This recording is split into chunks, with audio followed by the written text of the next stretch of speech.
দেননি এরকম একটা ক্ষোভ বা রাগ এরকম কিছু আছে নাকি যে আপনার সাথে এমন একটা কাজ করতে? আসিয়া আপনাকে কি বলছিল যখন আপনি তখন আসিয়া আপনার কি বলে গেছে? গাড়িতে আর ভাইয়া আছে দরজা খুলে দিচ্ছে, আমি বলছি আমি তো ঘরের ভিতর ছিলাম, তাহলে আমি কিছু টের পেলাম না কেন?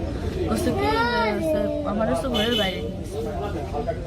এরপর থেকে তো আসিয়ার জ্ঞান না মানে ওইটুকু সময় ও অস্থির হয়ে যাচ্ছিল, আর তখন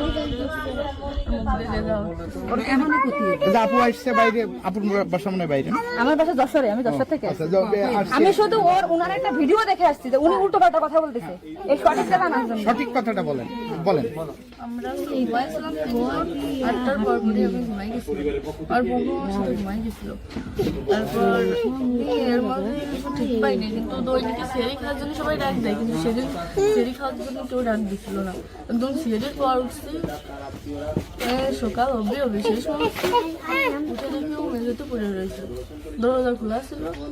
তা আমি ওটা বাথরুম থেকে দরজাটাকে ওটা উঠেছি, উঠে বিছানা করে রাখছি, মানে জ্ঞান হারাইছিল না ঘুমাই পড়ছিল জানি না, কিন্তু নাড়াচাড়া লাগার কারণে উঠে গেছিল। উঠে করছে আপা আমার অনেক কষ্ট হচ্ছে আর জ্বালা ঘোরা করতেছে, আমি বলছি ফ্লোর করে পড়ে রয়েছে এর জন্য ওর হয়েছে। তারপরে ও ঘুমাইছিলাম না কি জানি না, আমি কাছে চুপ করে ঘুমাই পড়। তারপরে আমি ঘুমাই গেছিলাম। সকাল